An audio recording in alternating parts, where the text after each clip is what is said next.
Sa mundong puno ng kasinungalingan, may isang pag-ibig na naging saksi sa lahat, sa krimen, sa panganib, sa hustisya. Siya ang pangunahing saksi, at ang tanging pag-ibig na pinrotektahan niya, hanggang sa huling hininga. Ngunit ang tanong, hanggang saan ang kayang isakripisyo ng isang puso, para sa minamahal? Sa isang maliit na bayan malapit sa Maynila, kung saan ang gabi ay tila may mga lihim na hindi kayang lunurin ng dilim, naroon ang kwento ni Rafael at Eliana. Si Rafael ay isang simpleng lalaki, matipuno ang pangangatawan, may matang laging alerto, at may boses na parang laging handang magtanggol.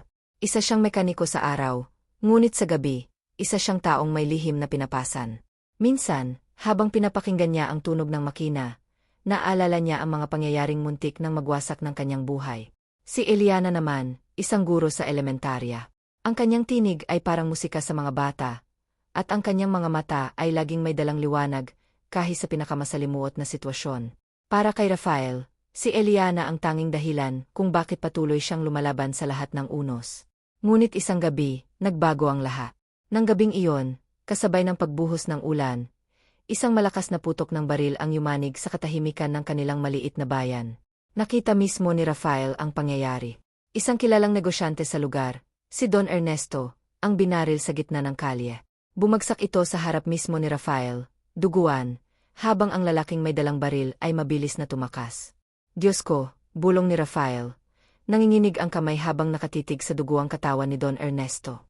Narinig niya ang tinig ni Eliana mula sa malayo. Rafael, ano yan? Sigaw nito habang tumatakbo papalapit. Huwag kang lumapit, Eliana. Delikado, mabilis na sagot ni Rafael. Pilit na tinatakpan ang eksena, para hindi na lalo pang matakot ang dalaga. Ngunit huli na. Nakita rin ni Eliana ang bangkay. Ang mga mata niya ay napuno ng takot at luha. Sa mga oras na iyon, alam nilang pareho, sila ang tanging nakakita sa krimen. Nang dumating ang mga pulis, agad nilang kinuhanan ng pahayag si Rafael. Siya raw ang pangunahing saksi. Ang kanyang testimonya ang makakapagpabagsak sa sindikatong matagal ng pinamumunuan ng pamilyang konektado kay Don Ernesto. Ngunit kasabay nito, nagsimula ring mabuo ang takot sa puso ni Rafael, dahil kapag nagsalita siya, hindi lang buhay niya ang nakataya, kundi pati ang buhay ni Eliana. Kinagabihan, habang nagkukulong sila sa bahay, yakap ni Eliana ang kanyang mga tuhod, nanginginig. Rafael, paano kung hanapin tayo ng pumatay? Paano kung tayo naman ang sunod? Hinaplos ni Rafael ang kanyang buhok, inipilit na maging matatag. Eliana, hindi ko hahayaang may mangyaring masama sa'yo. Ako ang saksi, ako ang hahara. Basta't pangako mo sa akin, magtago ka kung kinakailangan. Ngunit tumulo ang luha ni Eliana, sabay hawak sa kamay ng lalaki. Hindi kita iiwan, Rafael. Kung saksi ka, saksi rin ako. At kung mamamatay man tayo, mas pipiliin kong kasama ka kaysa nagtatago ng mag-isa. Sa mga salitang iyon, naramdaman ni Rafael ang bigat ng sitwasyon. Ang pag-ibig nila ang magiging pinakamatibay at pinakadelikadong sandata laban sa kasinungalingan. Lumipas ang mga araw. Dumating ang araw ng unang pagdinig sa korte. Sa loob ng sala, nakatitig sa kanya ang mga tao mula sa sindikato. Matatalim ang tingin, parang handa siyang lamunin ng buhay. Nakaupo si Eliana sa likuran. Tahimik ngunit mariing nakatitig din sa kanila. Parang ipinapakita na hindi sila matitinag. Emma Rafael de la Cruz, sabi ng hukom, ikaw ba ang pangunahing saksi na nakakita sa pamamaril kay Don Ernesto? Tumindig si Rafael, ramdam ang pawis na tumutulo sa kanyang sentido. Huminga siya ng malalim. Opo, mahal na hukom. Ako po ang nakakita. At handa akong magsabi ng katotohanan. Sumiklab ang bulungan sa loob ng korte. Ngunit kasabay ng kanyang pagsasalita, naramdaman niya ang malamig na titig ng isang lalaki sa gilid, ang mismong pumatay kay Don Ernesto. Nandoon ito, nakaupo, nakangiti, parang nagbabanta. Kinabukasan, nang umuwi sila ni Eliana, napansin nilang may isang itim na kotse na nakaparada sa tapat ng kanilang bahay. Bigla itong umandar at umalis nang makita silang bumaba. Rafael, mahigpit ang hawak ni Eliana sa braso niya. Sinusundan tayo. Napasuntok si Rafael sa dingding ng bahay, puno ng gali at tangamba. Kung akala nila matatakot ako, nagkakamali sila. Pero Eliana, kung mangyari man na. Huwag kang magsalita ng ganyan, mabilis na putol ni Eliana, sabay takip sa kanyang bibig gamit ang mga kamay niya. Huwag mong banggitin ang kamatayan. Hindi ko kakayanin. Ngunit sa puso ni Rafael, alam niyang ang laban nila ay hindi na basta laban ng hustisya. Isa itong laban para sa pag-ibig, para sa kaligtasan, at para sa kinabukasan na baka hindi na nila abutin ng magkasama. At sa gabing iyon, habang mahigpit silang magkayakap, ang ulan sa labas ay parang musika ng digmaan. Isang digmaan na hindi nila alam kung paano matatapos. Ngunit tiyak nilang hindi sila bibitiw sa isa't isa. Kinabukasan matapos ang pagbabalik sa korte, nag-iba ang simoy ng hangin sa paligid ni Rafael at Eliana. Parang bawat yapak nila sa kalye ay may mga matang nakatingin. Parang bawat liwanag ng poste sa gabi ay may nakatagong anino. Hindi na sila simpleng magkasintahan. Sila na ngayon ang tinik sa lalamunan ng sindikatong gustong takpan ang lahat ng katotohanan. Isang gabi, habang nag-uusap sila sa hapagkainan, biglang kumatok ng malakas ang pinto. Tok. Nagkatinginan sina Eliana at Rafael, kapwa nagulat. Rafael, huwag mong buksan, pabulong na sabi ni Eliana. Nanginginig ang mga kamay habang mahigpit na humahawak sa mesa. Tahimik na lumapit si Rafael sa pinto, kinapa ang kahoy, at sumilip sa maliit na bintana. Isang lalaking nakaitim na jacket, nakayuko, nakatayo sa dilim. Rafael de la Cruz, sigaw ng lalaki mula sa labas. Malamig ang boses na parang walang kaluluwa. Hindi sumagot si Rafael, ngunit naramdaman niyang bumilis ang tibok ng kanyang puso. Umalis ka na, sigaw niya mula sa loob. Ngunit bago pa man siya makasagot muli, narinig nila ang sabay-sabay na pag-apak ng mga paa. Marami sila. Hindi lang isa ang nasa labas, kundi mga kalalakihang armado.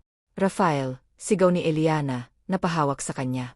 Agad niyang pinatay ang ilaw sa loob ng bahay. Tahimik lang. Huwag kang gagawa ng ingay. Nagtago sila sa likod ng malaking apaador. Halos hindi makahinga. Sa labas, maririnig ang pagguskos ng mga sapatos, at isang malakas na sigaw. Lumabas ka na, Rafael. Hindi ka magtatagal. Nang mga sandaling iyon, napagtanto ni Rafael na hindi naligtas ang kanilang tahanan. At higit pa roon, ang buhay ni Eliana ay nasa bingit ng kapahamakan. Lumipas ang halos kalahating oras ng tensyon. Narinig nila ang unti-unting paglaho ng mga yabag. Ngunit hindi ibig sabihin nito ay ligtas na sila. Pagkatapos, mahigpit niyang hinawakan ang kamay ni Eliana. Kailangan na nating umalis. Gayon na. Pero saan tayo pupunta, Rafael? Wala tayong mapupuntahan, nanginginig na tugon ng dalaga, halos maiyak na. Huwag kang mag-alala. May alam akong lugar. Nagmadali silang nag-impake ng kaunting damit, at iniwan ang kanilang tahanan, na parang mga ibong nagtatangkang makatakas sa hawla ng kamatayan. Habang sakay sila ng lumang motorsiklo ni Rafael, nilalamon sila ng dilim ng gabi. Ang kalsada'y basa pa ng ulan, at ang bawat liko ay parang patibong ng kapalaran. Rafael, mahina ngunit mariin na sabi ni Eliana, habang nakayakap sa kanya, natatakot ako. Hindi ka nag-iisa, sagot ni Rafael. Basta't magkasama tayo, walang makakatalo sa atin. Dinala sila ni Rafael sa isang lumang bahay sa probinsya. Bahay na dati pag-aari ng kanyang yumaong lolo. Matagal na itong walang nakatira, puno ng alikabok at amoy ng lumang kahoy. Ngunit para sa kanila, ito ang nag-iisang lugar na maaaring magbigay ng pansamantalang kanlungan. Pagdating nila roon, mabilis na isinara ni Rafael ang lahat ng bintana at pinto. Dito muna tayo magtatago. Walang makakaalam ng lugar na ito. Tahimik na umupo si Eliana sa sahig. Nyakap ang sarili. Rafael, hanggang kailan tayo ganito? Hanggang kailan tayo tatakbo? Umupo rin si Rafael sa tabi niya, hinawakan ang mga kamay nito. Hanggang makamit natin ang hustisya. Hanggang makulong ang may sala. Hanggang wala ng banta sa buhay natin. Ngunit sa kaloob-looban ni Rafael, alam niyang hindi ganoon kadali. Lumipas ang mga araw sa kanilang pagtatago. Ang buhay nila ay naging isang laro ng pasensya. Hindi sila maaaring mag-ingay. Hindi sila maaaring lumabas ng walang inga. Ngunit sa gitna ng katahimikan, tumibay ang kanilang pagmamahalan. Isang gabi, habang nakaupo sila sa ilalim ng ilaw ng gasera, napatingin si Eliana kay Rafael. Rafael, kung sakaling hindi tayo magtagumpay, kung sakaling dumating ang araw na hindi na natin kayang lumaban, ipangako mong tatakas ka. Umiling si Rafael, pinisil ang kamay niya. Hindi kita iwan. Kung haharapin natin ang kamatayan, haharapin natin ito ng magkasama. Tumulo ang luha ni Eliana, ngunit nginisyan niya ito. Kaya kita mahal. Kasi kahit sa panganib, ikaw pa rin ang iniisip ko. Ngunit isang gabi, muling nasubok ang kanilang katatagan. Habang natutulog si Eliana, narinig ni Rafael ang pagkaluskos mula sa labas. Bumangon siya agad, kinuha ang itak, pronunciation, itak, na nakasabit sa dingding, at dahan-dahang lumapit sa bintana. Mula roon, nakita niya ang dalawang lalaking may hawak na flashlight, paikot-ikot sa paligid ng bahay. Mga hayop, bulong niya sa sarili. Ramdam ang pagtaas ng dugo sa kanyang ulo. Rafael, nagising si Eliana, may kaba sa tinik. SLA, may tao sa labas, mahinang sagot niya. Agad na lumapit ang isa sa mga lalaki sa mismong pinto, at marahang hinawakan ang door knob. Unti-unti itong inikot. Mabilis na hinawakan ni Rafael ang kamay ni Eliana. Takbo ka na sa likod. Huwag kang liliko. Kapag narinig mong may laban, huwag kang babalik. Pero Rafael, gawin mo na, mariin niyang utos, puno ng determinasyon. Tumulo ang luha ni Eliana, bago siya tumakbo sa likod ng bahay. At sa oras na bumukas ang pinto, sinalubong ni Rafael ang lalaki ng isang malakas na saksak ng ita. Napasigaw ito at bumagsak sa sahig. Ang kasama nitong lalaki nagulat, agad na naglabas ng baril. Pumutok ang unang bala, tumama sa dingding malapit sa ulo ni Rafael. Mabilis siyang sumugod, tinamaan sa balikat ngunit hindi nagpatalo. Hinawakan niya ang baril ng kalaban. Inilipit ang kamay nito, hanggang sa mabali ang pulso. Isang malakas na suntok sa mukha ang nagpabagsak dito. Humihingal, duguan, ngunit buhay pa. Si Rafael ay nakatayo sa gitna ng dalawang walang malay na lalaki. Rafael, tumakbo si Eliana mula sa likod. Nanginginig, hawak ang kanyang mga kamay. Nasugatan ka. Hinawakan ni Rafael ang balikat niya. Pinilit ngumiti, kahit may dugo sa kanyang labi. Walang halaga ang sugat na to, basta't ligtas ka. Ngunit pareho nilang alam, hindi pa tapos ang laban. Kung may dalawang ipinadala ang sindikato, tiyak na mas marami pa ang darating. At sa gabing iyon, habang magkahawak ang kanilang kamay, nagpasya si Rafael. Hindi na sila maaaring magtago lamang. Kailangan nilang lumaban, kahit kapalit nito ay ang laha. Kinabukasan matapos ang madugong engkwentro sa lumang bahay, ramdam na ni Rafael na hindi sapat ang magtago lamang. Hindi sila ligtas kahit saan. Ang sindikato ay parang multong laging sumusunod. Kung patuloy silang aatras, maubos ang kanilang lakas at oras. Ang kailangan nila ngayon, ebidensya. Isang matibay na katotohanan na makakapagpabagsak sa mga taong nasa likod ng lahat ng krimen. Habang ginagamot ni Eliana ang sugat ni Rafael, sa balikat gamit ang lumang first aid kit na natagpuan nila, nanginginig ang kanyang mga kamay. Rafael, paano kung bumalik sila? Paano kung mas marami pa ang dumating? Hindi na tayo makakatakas. Pinisil ni Rafael ang kamay ng dalaga. Ramdam ang init at panginginig nito. Eliana, hindi na sapat ang pagtatago. Kailangan nating lumaban. Kailangan nating hanapin ang ebidensya, laban sa kanila. Dahil hanggat walang katibayan, walang maniniwala sa atin. Pero paano? Luhang tanong ni Eliana. Saan tayo magsisimula? Saglit na natahimik si Rafael, bago nagsalita ng mababa ang tono. Naalala mo ba si Don Ernesto? Bago siya barilin, nakita kong may iniabot siyang maliit na sobre, pronunciation, sobre, sa kanyang bulsa. Hindi ko alam kung anong laman, pero baka iyon ang susi sa lahat. Napakunot ang noo ni Eliana. At saan naman natin hahanapin yon? Sa kanyang bahay, sagot ni Rafael, seryoso ang tinik. Kung hindi pa nila nakuha, baka naroon pa. Nang gabing iyon, habang tahimik ang paligid, nagpasya silang pumunta sa mansyon ni Don Ernesto. Ang bahay na iyon ay kilalang-kilala sa bayan. Malaki, marangya, ngunit ngayon ay nababalot ng dilim at takot. Dumating sila bandang hating gabi, sakay ng lumang motorsiklo. Nagtago sila sa mga anino ng punong malapit sa bakod. Rafael, baka may mga gwardiya, bulong ni Eliana, nanginginig ang tinik. Ngumiti si Rafael ng kaunti, kahit nahalata ang kaba. Kung mayroon man, kailangan nating maging mas tahimik kaysa hangin. Maingat nilang nilusutan ang bakod, at tumasok sa loob ng bakuran. Ang damoy basa ng hamog, at ang katahimikan ng gabi, ay parang nagsusumigaw ng panganib. Sa loob ng mansyon, natagpuan nila ang mga ilaw na patay, at ang hangin ay may dala pang amoy ng lumang kahoy at alikabo. Hawak ang maliit na flashlight. Dahan-dahang naglakad si Rafael, sa sala, habang nakasiksik si Eliana sa kanyang likuran. Dito madalas umupo si Don Ernesto, bulong ni Rafael, habang tinuturo ang isang lumang mesa. Kung may tinatago siya, malamang dito. Mabilis nilang sinuyod ang mga drawer, pronunciation, drawer at mga kahon. Hanggang sa makakita si Eliana ng maliit na nakatagong compartment sa ilalim ng mesa. Rafael, tingnan mo ito, mahina niyang sigaw. Dahan-dahang binuksan ni Rafael ang takip, at doon nila natagpuan ang isang sobre, na kulay kayumanggi, nakaselyo pa. Nanginginig ang kamay ni Rafael nang buksan niya ito. Laman ng sobre, mga dokumento, resibo, at isang listahan ng mga pangalan. Puro mga pangalan ng kilalang tao sa bayan, mga politiko, pulis, at negosyanteng kilalang-kilala. Diyos ko, bulong ni Eliana, napaatras sa gulat. Ito ang ebidensya. Rafael, ito ang ebidensya. Ngunit bago pa man nila mailagay sa bag, biglang may narinig silang mga yabag mula sa labas ng mansyon. May tao rito, sigaw ng isang boses, malakas, galit, at pamilyar. Napatigil si Rafael, nanlaki ang mata. Eliana, si Armando. Siya ang pumatay kay Don Ernesto. Bumukas ang pintuan ng mansyon, at tumasok ang tatlong lalaki, kasama si Armando, matangkad, matipuno, at may matalim na tingin na parang laging handang pumatay. Ah, nandito pala kayo, malamig na sabi ni Armando, hawak ang baril. Alam ko na balang araw susubukan niyong hanapin ang iniwan na matandang iyon. Hinila ni Rafael si Eliana palapit sa kanya, hawak pa rin ang sobre. Hindi mo na kami matatakot, Armando. Alam na namin ang mga lihim niyo. Ngumisi si Armando, parang nananadya. Kung akala niyo makakalabas pa kayo dito ng buhay, nagkakamali kayo. Biglang sumugod ang dalawang tauhan niya. Mabilis na inihagis ni Rafael ang isang upuan sa isa. Sabay hinila si Eliana patungo sa gilid. Pumutok ang baril ni Armando, tumama sa peder at nagpasabog ng alikabo. Takbo, sigaw ni Rafael, sabay hatak kay Eliana patungo sa hagdanan. Mabilis silang umakyat, ngunit patuloy ang putok ng baril sa kanilang likuran.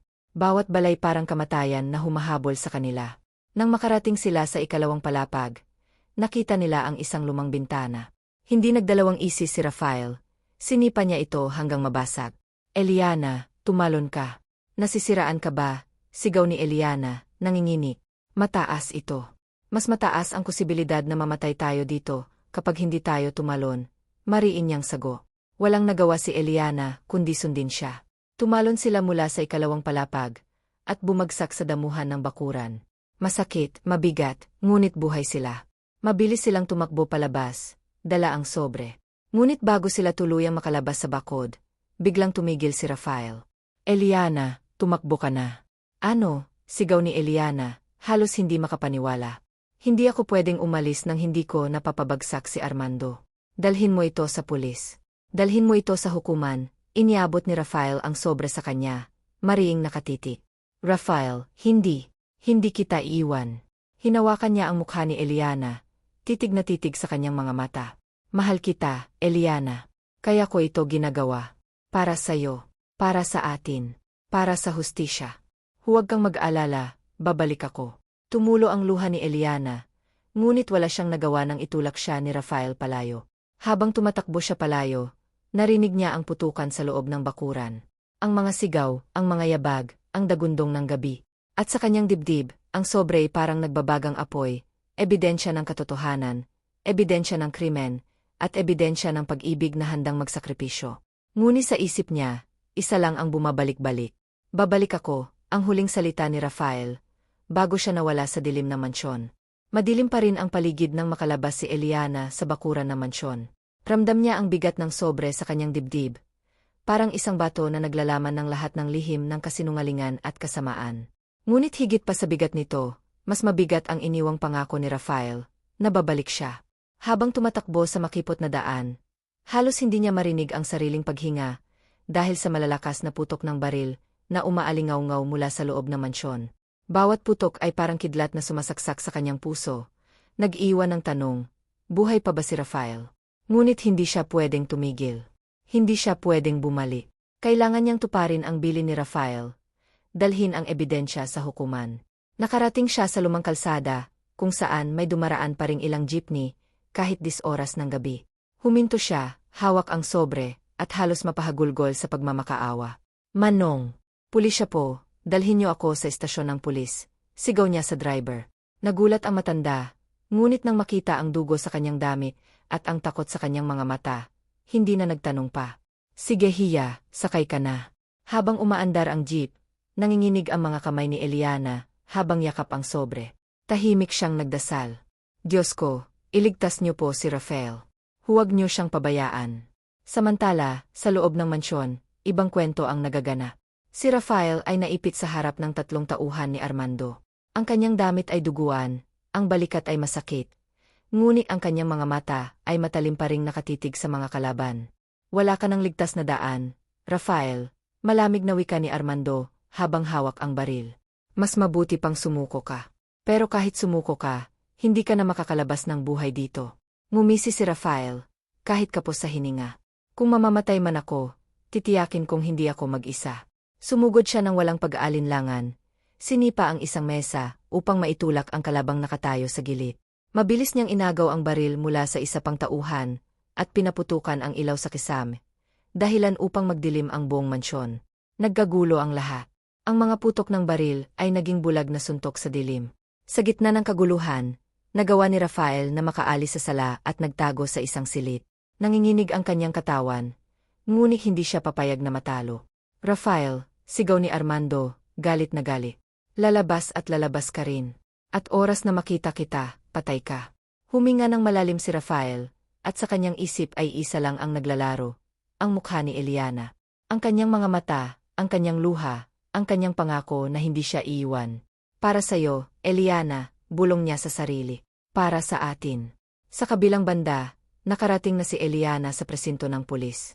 Pagbaba niya ng jeep, halos bumagsak siya sa kaba at pagod. Agad siyang sinalubong ng mga pulis na nakabantay. Miss, anong nangyari sa'yo? Tanong ng isa, halata ang pagkabigla. Hinugot ni Eliana ang sobre, nanginginig pa rin. May ebidensya po ako laban kay Armando at sa sindikato niya. Kailangan niyo itong makita. Kinuha ng hipe ang sobre at mabilis na sinili. Na mabasa niya ang mga pangalan at dokumento. Nanlaki ang kanyang mga mata. Diyos ko, totoo ba ito? Opo, halos sumisigaw si Eliana, luhaan. At habang nagsasalita tayo, si Rafael, nandoon pa sa mansyon. Nilalabanan niya ang mga tauhan ni Armando. Kailangan niyo siyang tulungan. Agad na nag-utos ang hipe ng operasyon. Mga lalaki, magsipaghanda. Ngayon na. May raid tayong gagawin. Mabilis na kumilos ang mga pulis. Bitbit ang kanilang baril at kagamitan. Ngunit habang nakikita ito ni Eliana, mas lalo siyang kinabahan. Makakahabol pa kaya sila kay Rafael? Samantala, sa mansyon, patuloy ang tensyon. Si Rafael ay nakahanap ng lumang baril sa loob ng silid. Marahil ay iniwan pa ng dating may-ari ng bahay. Kahit kalawangin, ito ang nagbigay sa kanya ng konting laban. Naglakad siya sa dilim, maingat na nakikinig sa bawat yabag. Naririnig niya ang boses ni Armando, malapit, mabigat, parang halimaw na naghahanap ng biktima. Hindi ka makakatakas, Rafael, malamig na wika nito. At kapag nahuli kita, sisiguraduhin kong makikita ni Eliana kung paano ka mamamatay. Nagsiklab ang dugo ni Rafael. Pinisil niya ng mahigpit ang baril, at lumabas mula sa kanyang pinagtataguan. Armando, sigaw niya, puno ng galit. Nagkita ang kanilang mga mata sa gitna ng dilim. Ang mga tauhan ni Armando'y agad na nagtaas ng baril. Ngunit mas mabilis si Rafael. Pinaputukan niya ang isa, bumagsak agad. Nagkagulo muli. Pumutok ang mga baril, nagtilian ang mga bala. Sa gitna ng kaguluhan, nagharap sina Rafael at Armando. Isang suntok, isang sapak, isang sipa. Parang dalawang mabangis na hayop na naglalaban para sa buhay at karangalan. Wala kang laban sa akin, sigaw ni Armando, sabay sapak kay Rafael sa panga. Bumagsak si Rafael ngunit agad na bumangon. Tinadyakan ang kalaban at inagaw ang baril nito. Para kay Eliana, sigaw niya, sabay putok. Tumama ang bala sa balikat ni Armando. Napaatras ito, napamura, ngunit hindi pa rin bumagsak. Sa halip, ngumisi ito, puno ng dugo ang labi. Hindi mo ako matatalo, kahit kailan. Ngunit bago pa man ito makasagot, dumating ang mga pulis. Pulisya. Walang kikilos, sigaw ng hepe, habang pumasok ang mga armadong lalaki. Nagulat si Armando at ang kanyang mga tauhan. Agad silang pinaputukan ng mga pulis, dahilan upang magkahabulan at magpalitan ng puto. Sa gitna ng kaguluhan, nakatakbo si Rafael papunta sa pintuan. Rafael, sigaw ni Eliana mula sa labas ng mansyon, hawak pa ang kanyang dibdib. Eliana, sigaw ni Rafael, tumatakbo palapit sa kanya. Ngunit bago sila magtagpo, isang huling putok ang umalingaw-ngaw. Tumama ito, hindi kay Rafael, kundi kay Eliana. Bumagsak siya sa lupa, hawak ang kanyang tiyan, at isang malakas na sigaw ng sakit ang kumawala mula sa kanyang mga labi. Eliana. Napatigil ang lahat. Ang mundo ni Rafael ay tila gumuho. Tumakbo siya papalapit, niyakap ang dalaga, at halos mabaliw sa takot at galit. Rafael, mahina ang tinig ni Eliana, nangingini. Huwag kang susuko, tapusin mo to, para sa atin. Habang pumupuno ng dugo ang kanyang mga kamay, naramdaman ni Rafael ang bigat ng lahat. Ang laban na ito ay hindi na lang laban para sa hustisya. Ito na ngayon ang laban ng kanyang buhay, laban para sa tanging taong minahal niya. At sa mga matang puno ng luha, tumingala siya sa langit, sabay sigaw. Hindi ako titigil hanggat hindi ko napapabagsak si Armando. Hindi na nagpatumpik-tumpik pa si Mateo. Kinabukasan, maaga pa lamang ay nagtungo na siya sa ospital upang silipin si Elena. Pagpasok niya sa silid, nadatnan niya itong nagbabasa ng lumang rosaryo, na bigay pa ng kanyang ina. Kita niya ang matinding pangungulila sa mga mata nito. Ngunit naroon pa rin ang ningning ng tapang at pananampalataya. Mateo, mahina ngunit may halong galak ang tinig ni Elena. Salamat at bumalik ka. Ngumiti si Mateo, pilit pinatatag ang sarili. Hindi ko kayang iwan ka sa ganitong oras, Elena. Ikaw lang ang iniisip ko mula kagabi hanggang ngayon. Saglit na tumahimik si Elena, hawak ang kanyang kamay. Alam kong delikado, para sa'yo ang makisangkot pa. Pero ikaw na lang ang natitirang maaari kong pagkatiwalaan. Ikaw lang ang may tapang na tumindig para sa katotohanan. Huminga ng malalim si Mateo. Kung buhay ko man ang kapalit, handa akong gawin. Basta't mapatunayan ang kasalanan ni Arturo, at makamit mo ang hustisya. Bigla siyang yumuko, bahagyang nanginginig ang boses. At higit sa lahat, Elena, handa akong ipaglaban ka. Hindi lang bilang saksi, kundi bilang taong nagmamahal sa'yo. Nanlaki ang mga mata ni Elena, bakas ang pagkagulat. Mateo, anong ibig mong sabihin? Ngunit bago pa siya makasagot ng buo, biglang bumukas ang pinto. Pumasok ang isang nurse, hawak ang tray ng gamot. Agad nilang itinago ang tensyon, at nagkunwaring walang nangyayari. Ngunit sa loob-loob nila, kapwa nila alam na may mas malalim na damdaming unti-unting bumubukal. Kinagabihan, nagdesisyon si Mateo na simulan ang investigasyon. Lumapit siya sa isang matalik na kaibigang pulis na si Inspektor Ramon. Sa loob ng isang madilim na kapehan, nagtagpo sila. Ramon, kailangan ko ng tulong. May testigo akong hawak laban kay Arturo Villarreal. Umirap si Ramon, kitang ka ba? Mateo, alam mong isa yan sa pinakamakapangyarihang pamilya sa syudad. Kahit mga politiko takot sa kanila. Gusto mong kalabanin yon. Wala na akong oras para matakot, sagot ni Mateo, madiin ang tono. Ang buhay ni Elena ang nakataya dito. Siya ang pangunahing saksi, sa lahat. Kung hindi ko siya poprotektahan, wala nang ibang gagawa. Tahimik si Ramon, bago dahan-dahang tumango. Seg. Pero dapat mong malaman, hindi lang bala ang kalaban mo rito. Maging taksil sa sistema mismo. Baka pati mga kasama ko sa pulisya, binayaran na nila. Napakuyom ang kamao ni Mateo. Hindi bail. Ang mahalaga, mailigtas ko siya. At mapatunayan natin ang katotohanan. Samantala, habang lumalalim ang gabi, naglakad si Elena sa pasilyo ng ospital. Hawak-hawak ang maliit na journal. Doon niya isinusulat ang lahat ng natatandaan niyang detalye, ang mukha ng mga kasabwat ni Arturo, ang oras at lugar ng krimen, at maging ang mga pag-uusap na narinig niya bago pa man maganap ang karumaldumal na pangyayari. Ngunit hindi niya namalayang may isang lalaking nakasunod sa kanya. Isang anino ang sumulpot sa dulo ng pasilyo, nakasuot ng itim na sombrero, nakatitig sa kanya ng matalim. Napahinto si Elena, tila kinilabutan. Pinakiramdaman niya ang paligid.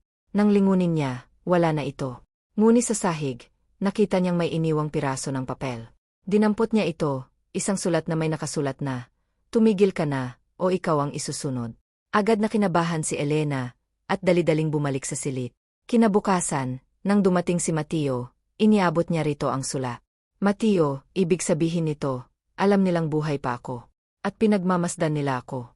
Nanlaki ang mga mata ni Mateo, mabilis na nilamukos ang papel. "Lalong kailangan mong magtago. Hindi ka naligtas dito. Hahanapan ko ng lugar na hindi sila aabot." Habang pinaplano nila ang lahat, lalong lumalim ang pagkakabuo ng damdamin nila sa isa't isa. Hindi lang ito laban para sa hustisya, kundi laban din para sa pag-ibig na pilit nilang pinoprotektahan. Ngunit sa dilim ng gabi, sa loob ng isang mamahaling sasakyan, nakaupo si Arturo Villarreal, hawak ang isang baso ng ala. Nakangisi siya habang pinapakinggan ang ulat ng kanyang tauhan. "Boss, mukhang hindi pa rin sumusuko ang babae." At may isang lalaking nagtatangkang ipagtanggol siya. "Mateo," mahinang sambit ni Arturo, malamig ang tono. "Kung gusto niyang makisawsaw, siya ang una kong pababagsakin." Ang mga mata niya ay kumikislap sa halong galit, at pagkasabik sa giyerang malapit ng sumabog. Lumipas ang 2 araw na puno ng kaba at pag-aalala. Halos hindi makatulog si Mateo, dahil ramdam niya na papalapit ng papalapi ang panganib. Habang binabantayan niya si Elena sa ospital, nakatanggap siya ng tawag mula kay Inspektor Ramon. Mateo, anya, mabigat ang tinik. Kailangang ilipat na natin si Elena. Nalaman kong may nakaasag na tauhan si Arturo sa ospital. Hindi naligtas diyan. Nanlaki ang mata ni Mateo, agad siyang tumingin kay Elena na nooy natutulog pa. Saan natin siya dadalhin? May safe house, sa labas ng lungsod. Luma na pero ligtas. Walang makakaalam. Kumuyom ang kamao ni Mateo. Sage, Ramon, kailangan natin itong gawin ngayon din. Pagkaraan ng ilang oras, habang mahimbing ang gabi, dahan-dahang ipinasok ni Mateo ang isang maliit na maleta sa silid ni Elena. Ginising niya ito. Elena, oras na para umalis tayo.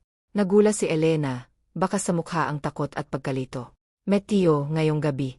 Hindi ba masyadong delikado? Hinawakan niya ang kamay nito, matatag ang kanyang boses. Mas delikado kung maghihintay pa tayo. Narito na sila. At hindi ko hahayaang may mangyari sa'yo. Dahan-dahan nilang tinanggal ang mga nakakabit na aparatong medical kay Elena. Inalalayan siya ni Mateo. Pinunasan ang pawis sa noo nito. Habang palabas sila ng ospital, ramdam niya ang bawat pintig ng puso niya. Mabigat, mabilis, parang tumatakbo kahit nakatayo lang. Ngunit sa di kalayuan, dalawang lalaking nakaitim ang nakabantay, kunway nag-usa. Nang makita nila ang paglabas ni Mateo at Elena, agad silang nagbigay ng senyas sa isa't isa. Ayon sila. Siguradong target na natin. Paglabas nila sa paradahan, binuksan ni Mateo ang sasakyan at mabilis na isinakay si Elena. Kapit ka, Elena. Hindi na tayo maaring lumingon pa. Sumibat ang kotse sa kalsada. Pinapaspas ni Mateo ang manibela habang nakatingin sa rearview mirror. Arwayariwime roar. Dalawang itim na sasakyan ang mabilis na sumusunod. Mateo, nanginginig ang boses ni Elena. Hinahabol na nila tayo. Huwag kang matakot, nandito ako, sagot niya. Ngunit kahisyayamdam ang kaba. Mabilis ang habulan sa kalsada. Umiiwas siya sa bawat kanto. Lumilihis sa makikitid na eskinita. Naririnig nila ang ugong ng makina sa likod, kasabay ng tunog ng gulong na kumikiskis sa sementado. Isang bala ang biglang sumabog at tumama sa gilid ng sasakyan. Napasigaw si Elena. Mateo! Dumapa ka, sigaw ni Mateo, sabay ikot na manibela papasok sa mas madilim na daan. Sa kalagitnaan ng pagtakas, biglang nagring ang cellphone niya. Si Ramon ang nasa kabilang linya. Mateo, saan kayo? Nag-report ang ilang pulis na may habulan sa EDSA. Ramon, hindi na kami makakadaan sa highway. Pupunta kami sa lumang tulay sa San Isidro. Sunduin mo kami roon. Intayin niyo ako. Huwag kayong magpapaabutan. Ngunit hindi ganoon kadali. Habang papalapis sila sa tulay, lumitaw sa unahan ang isa pang sasakyan ng mga tauhan ni Arturo. Napahinto si Mateo, pilit pinreno ang kots. Mateo, wala na tayong daan, umiyak na sambit ni Elena. Huminga ng malalim si Mateo, hawak ang kanyang kamay. Elena, makinig ka. Ano man ang mangyari, huwag kang bibitaw sa akin. Hindi kita iiwan. Bumaba ang tatlong armadong lalaki mula sa sasakyan. Mabibigat ang hakbang. Isa sa kanila ang sumigaw. Mateo, sumuko ka na. Ibigay mo ang babae, at baka makaligtas ka pa. Ngunit tumayo si Mateo, matatag ang mga mata. Hindi niyo siya makukuha. Kailangan niyong dumaan muna sa akin. Nagngit-ngit ang mga tauhan, at unti-unti silang lumapit. Sa isang iglap, naglabas si Mateo ng baril na bigay ni Ramon. Kahit nanginginig ang kamay niya, pinilit niyang maging matatag. Lumapit pa kayo, at magsisisi kayo. Nabanaagan niya ang takot sa mata ng mga kalaban. Ngunit hindi sila umatras. Sa halip, lumakas ang kanilang hakbang. Sa puntong iyon, alam ni Mateo na wala ng atrasan. Biglang may kumislap na mga ilaw ng sasakyan, mula sa kabilang dulo ng tulay. Isang konvoy ng mga pulis ang sumulpot, inangungunahan mismo ni Ramon. Freeze! RZ! Pulisya, sigaw ng megaphone. Nagkagulo ang mga tauhan ni Arturo. Ang ilan ay agad na tumakbo, ang iba na may pinusasan ng mga pulis. Napayakap si Elena kay Mateo, halos maluha-luha. Mateo, ligtas na ba tayo? Ngumiti siya, bagamat hingal na hingal. Sa ngayon, pero hindi pa tapos ang laban. Hanggang hindi napapabagsak si Arturo, hindi tayo makapapayapa. At habang nakatingin siya sa dilim ng gabi, dama niya ang bigat ng susunod na laban. Hindi lang ito habulan o pagtatago, ito'y magiging digmaan ng katotohanan laban sa kapangyarihan. Kinabukasan, gumising si Elena sa safe house, safehouse, nanginginig pa rin sa takot at tangamba. Habang nakaupo siya sa tabi ng bintana, ramdam niya ang bigat ng bawat alaala ng nagdaang gabi. Napahawak siya sa dibdib at tahimik na nagdasal. Panginoon, sana matapos na ang lahat ng ito. Hindi ko na kaya. Lumapit si Mateo, hawak ang tasa ng mainit na kape. Umupo siya sa tabi ni Elena at mahinang nagsabi, Elena, hindi na natin kayang magtagal sa pagtatago. May hearing, ARNG, na sa korte bukas. Ikaw ang magiging pangunahing saksi. Kung bibitawan mo na ang lahat ng alam mo, doon magsisimula ang hustisya. Napayuko si Elena, nangingilid ang luha. Mateo, natatakot ako. Paano kung hindi nila paniwalaan ang salita ko? Paano kung ang pera at kapangyarihan ni Arturo ang manaig? Hinawakan ni Mateo ang kanyang kamay, marahan ngunit matatag. Elena, hindi ka nag-iisa. Ako mismo ang tatayo sa tabi mo. Handa akong harapin ang mundo, basta kasama ka. Kinabukasan, punang tao ang loob ng korte. Mga mamamahayag, pamilya ng mga biktima, at mga kakampi ni Arturo na nakangising parang wala silang tako. Sa dulo ng silid, naroon si Arturo Villarreal, suot ang mamahaling suit, nakaupo na parang hari, mayabang ang tingin sa lahat. Pumasok si Elena, kasama si Mateo. Agad siyang binulungan nito, kaya mo to. Huwag mong isipin ang takot. Katotohanan lang ang hawak mo. Nang tawagin ang pangalan ni Elena, upang magbigay ng testimonya, mabigat ang kanyang mga paa. Umakyat siya sa witness stand, Blitienes Estieni. Ramdam ang titig ng lahat. Huminga siya ng malalim at nagsimula. Ikinukwento ko po ang nakita kong krimen noong gabing iyon. Mula sa kanyang bibig, lumabas ang lahat, ang pangalan ng mga tauhan ni Arturo, ang mismong oras ng pagpatay, ang mga palihim na usapan na narinig niya. Habang nagsasalita siya, nanginginig ang kanyang tinig, ngunit dama ng lahat ang katapatan sa bawat salita. Nagmamadali namang tumayo ang abogado ni Arturo. Objection. Objeksyon, walang ebidensya ang kanyang salita. Isa lamang siyang babaeng may personal na motibo, laban sa aking kliyente. Ngunit tumayo rin si Mateo, sa pagkakataong iyon ay binigyan ng pahintulot na magsalita. Kung ganon, ako na mismo ang magpapatunay. Ako ang nakakita sa lahat ng banta, ako ang nakatanggap ng mga sulat ng pagbabanta. At ako rin ang saksi kung paanong si Elena ay muntik ng patayin upang siya'y manahimik. Nagkaroon ng bulungan sa loob ng korte. Kita sa mukha ni Arturo ang pagkagula at unti-unting pagkairita. Walang kwenta yan. Wala kayong laban sa akin, sigaw nito, nanginginig ang boses. Ngunit sa oras na yon, tumayo si Inspector Ramon, may hawak na folder. Your Honor, Your Honor, narito ang mga dokumento at ebidensya ng mga bank transaction, BNK transaction, na nagpapakita ng suhulan ni Arturo sa ilang opisyal. Lahat ito ay may pirma at resibo. Nanlaki ang mata ng mga tao. Napayuko si Arturo, tila isang hayop na naipit. Pilis siyang nagmamakaawa, hindi totoo yan. Montik na kayong maloko. Ngunit huli na. Ang hukom ay bumanggit ng desisyon, batay sa mga testimonya at ebidensyang iniharap, idinedeklarang guilty, si Arturo Villarreal sa kasong pagpatay, panunuhol, at pagtatangkang pumatay sa testigo. Parang bumagsak ang mundo kay Arturo. Sinubukan niyang sumigaw, ngunit agad siyang kinaladkad ng mga pulis palabas ng korte. Ang mga tao ay nagpalakpakan, ang ilan na may napaiyak sa wakas ng laban. Si Elena, nanghina at napaiyak. Niyakap siya ni Mateo ng mahigpit, halos hindi bumitaw. Tapos na, Elena. Tapos na. Ligtas ka na. Ngunit habang nakayakap sila, may tahimik na kalungkutan pa rin sa puso ni Elena. Mateo, kung hindi dahil sa'yo, matagal na akong wala. Ikaw ang nagsilbing lakas ko. Ikaw ang saksi hindi lang sa krimen, kundi sa lahat ng pinagdaanan ko. Ngumiti si Mateo, bahagyang huminga ng malalim. At ikaw, Elena, ikaw ang dahilan kung bakit handa akong isakripisyo ang lahat.